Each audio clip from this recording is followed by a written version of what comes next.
Chief borrowed 150 billion naira from bank. How? Ewo, Chief has killed me oh. Ewo, somebody help me. Chief, you will never rest in peace oh. What becomes of me and my children now? How do we survive? Once upon a time in the heart of Eko, there lived a billionaire named Chief Badmus, the owner of B Telecommunications, one of the largest telecommunication companies in the country. Chief Badmus was so rich he had mansions in every state in the country and assets that spanned across different sectors. But despite his wealth, Chief Badmus had what we call family problem. He had two sons, Fred and Jeffrey, who did nothing but club and womanize every other day and was always making headlines on social media for numerous scandals. His only daughter Yola was not left out. All she did was travel from one destination to another, splurging money on designer items. And his wife Alice, all she did was organize expensive parties and balls for the 1% of the 1% in the society. No member of his family was sane, and he feared greatly for his company and assets. Peradventure something had happened to him. One day, he called a family meeting. I know you might be wondering why I called this meeting. Well, I've been thinking about the future of this family. I have 3 children, but none of you is responsible enough to take charge of this country. I fear greatly. What if something was to happen to me? How will you survive? Chief Badmus said with sadness in his heart. Popsy, nothing will happen to you. You are still very strong. And we don't need to work when we have a billionaire daddy, Jerry said with a teasing tone. My friend, will you keep quiet? You are as useless can be. All you do is squander my money and give me headache. When I was your age, I already had companies established and people under my payroll. Chief Badmus backed, reprimanding his son. Yes, daddy, don't mind him. At least me, I'm taking after your footstep. Once my investment ripe like this, I don't blow be that. Then I'll be a millionaire, Jeffrey said. When will you blow? You have been investing millions into these businesses and it hasn't yielded anything in years, Yola said laughing. Daddy, don't mind them. You know I'm your baby girl. Just be giving me money to live my baby girl lifestyle and I'll be good, she said. It's like you deserve a dirty slap. Who are you referring to in that manner? Jeffrey said with anger. Try yourself now. Try yourself and slap me first and see what will happen. See this small girl oh. I will slap you oh. Try it now. Enough! Madam Alice thundered, her voice sounding through the entire house. She has had enough of the children's bickering. Your father called for this meeting because he had something important to tell us. Why are you behaving like children from the gutters? Madam Alice asked with irritation. Sorry, Mom, the children said in unison. Chief Badmus stared at his family with pain in his heart. He regretted not being around when they were growing up to correct their bad behavior. All he did in his earlier years was chase after money and success. Now it was too late and he felt like a total failure. Days passed after the meeting and it was like nothing happened. The children went about their business being the spoiled children they were, without an iota of care in the world. Chief Badmus became increasingly worried. His heart condition had worsened over the last couple of months. His medications were no longer working. His doctor, Dr. Yemi, had advised him to take things easy. But how could he rest when things were chaotic and his house was not in order? One day, Fred, who was clearly bored out of his mind, lounged on the couch in the living room. He called his favorite plaything Beatrice, one of the house help in Chief Badmus' mansion. Beatrice, come here, Fred said. Sir, Oga, I dey come, she replied.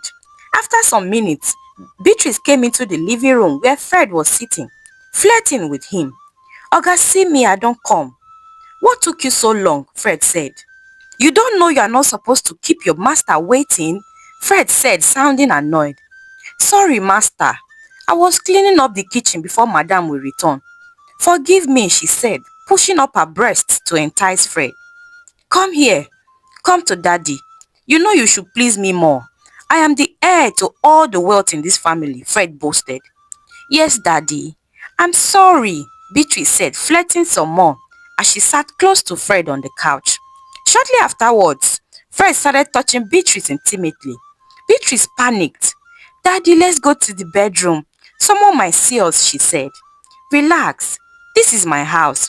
I can do whatever I want, wherever I want," Fred said as he started making out with Beatrice on the couch in the living room. Shortly afterwards, Chief Badmus and his wife returned from the event they attended together, and without notice they entered the living room, barging on Fred making out with the maid. "What is going on here?" Lady Alice shouted.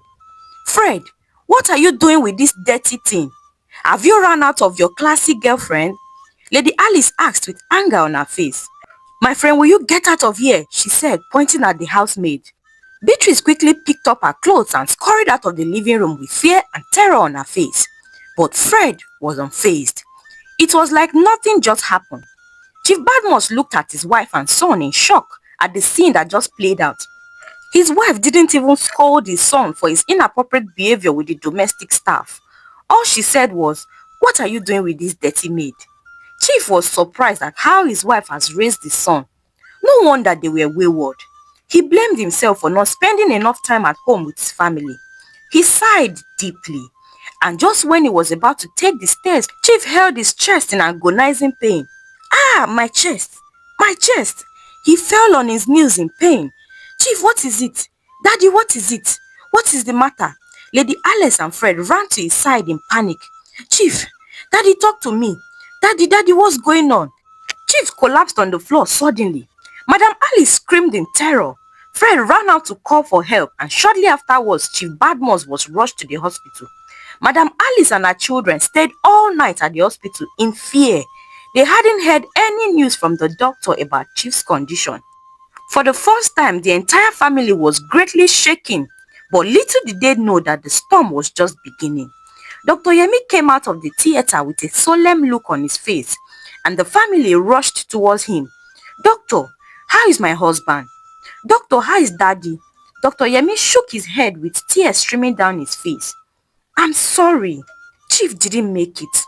We tried all we could, but he didn't make it. He must have had a great shock to cause his heart condition to flare up. I'm really sorry for your loss," Dr. Yemi said. "What? Are you joking? We were together a couple of hours ago. How can he be dead?" "No, no, this is a dream," Lady Alice wailed. The children collapsed on the floor crying. Never in their mind did they think their father, their provider and protector would die so suddenly. Their worlds were suddenly plunged into thick darkness. "I need to see my husband. This can't be true. I need to see Chief. Take me to see Chief." Oh, Alice screamed as she fell on the floor. Dr. Yemi took Lady Alice and her children to go see Chief's lifeless body on the hospital bed. "This can't be true. Ewo, Chief, don't do this to me. This is not what you promised me. Please wake up. I promise I will be a better wife," Lady Alice said, wailing uncontrollably. "Daddy, please wake up. Daddy, please, we will change. We will change. We won't cause trouble again," the children said, crying. "Alice, please pull yourself together. He is gone. You need to be strong for your children now more than ever," Dr. Yemi said. "Doctor, please help me wake my husband. Doctor, please, I know I've been a bad wife and a bad mother. Please help me tell Chief I'm sorry, oh. Please help me wake Chief up, oh," Alice said, screaming down the ward. Shortly afterwards, two nurses came into the ward with a wheelbed to take Chief's body to the mortuary for embalming. "Alice, Chief's body needs to be embalmed. Please take your children home and mourn your husband," Dr. Yemi said. "Eh? You say waiting. You can't take my husband though. You can't take my husband though. Eh, whoa, somebody help me. Somebody help me wake Chief." Oh, Alice struggled. After what felt like an eternity, the nurses wheeled Chief away towards the mortuary, and Lady Alice and her children went home crying. The next couple of days was like hell on earth for Chief Badmus' family. They had cried for days, but Chief was really gone. Chief's friend and business associates started trooping in their numbers, dressed in black to pay their last respect. Reality dawned on the family that Chief was really gone and he wasn't coming back. Lady Alice had cried her eyes out, but she quickly pulled herself together. She had to be strong for her children. Their provider was gone, so she had to step in the shoes. A few days later, Lady Alice called a family meeting where the lawyer and accountant was invited. As they sat in the living room, a great silence enveloped the entire house. The tension there was thicker than cloud. I called this meeting because Chief is no longer with us. He was our everything. But now that he is no more, I need to make sure that the family is fine so he can rest in peace. I know Chief was a wealthy man. So, Mr. Lawyer, I want to know if he left any will as to how his assets should be divided. And Madam Accountant, I want to know the financial position of Chief's company, Lady Alice said. Silence prevailed in the meeting once again, each one waiting for the next to break the silence. After moments of great silence, the lawyer spoke of, I don't know where to begin. Chief death was a heavy blow indeed. You can begin from anywhere, Lady Alice said. Well, Chief did not leave any will of testament behind. He died too suddenly, the lawyer said as he shook his head with sadness. Well, I'm not surprised. He was very disappointed at the children and I. Madam Accountant, please tell us the financial position of our empire, Lady Alice said, pointing to the accountant. Well, madam, I'm sure you are aware of the 150 billion naira loan your husband took from Standard Bank last year. He couldn't even repay up to 30% of the loan before he died. As we speak now, Chip still holds that bank over 100 billion naira plus interest. Truth is, business hasn't been doing well for the past 5 years. So after trying other options to resuscitate the business, taking out a loan was the only option. Madam, as of now, the accounts are in red with a huge loan to repay. The accountants dropped the bombshell. What? What loan? My husband never told me about any loan before he died. Madam Accountant, what is the way forward? How can we pay this loan back and keep the company? Madam Alice asked. Madam, that's the thing. Chief sold almost all his properties trying to save the business. The remaining assets, including this house, was used as collateral to borrow money from the bank. Ewo! Alice shouted. Chief has killed me, oh! Loan! Collateral! Red account! Where does that leave me and my children? Chief, you are wicked. Ewo! Somebody help me. Chief, you will never rest in peace.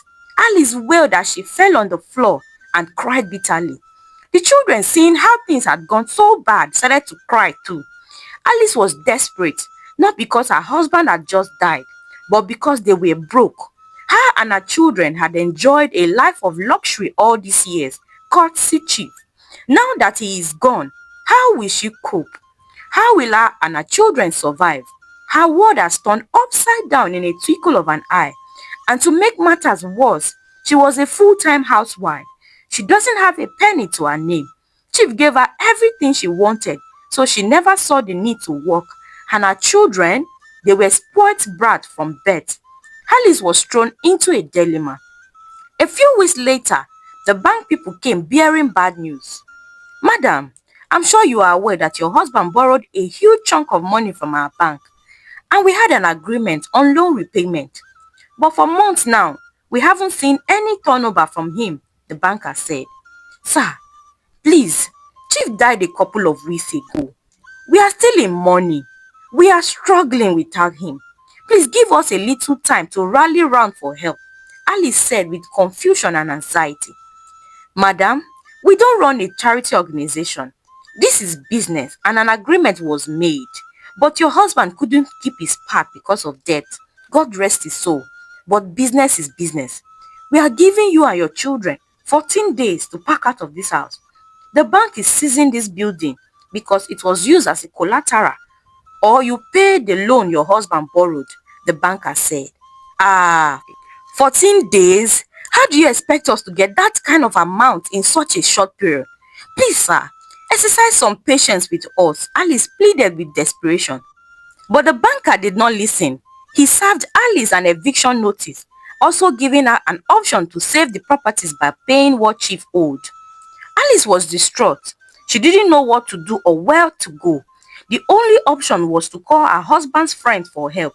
For the next couple of days, Alice and her children went from one office to another, one house to another, begging her rich friends and her husband's friends for financial assistance. But by the end of the week, they had nothing to show, and the 14 days eviction notice elapsed. The bank threw Alice and her children out of the house with just a few belongings. Alice cried bitterly. She had gone from being wealthy to become a wretched church rat with no savings, no car, no roof over their heads.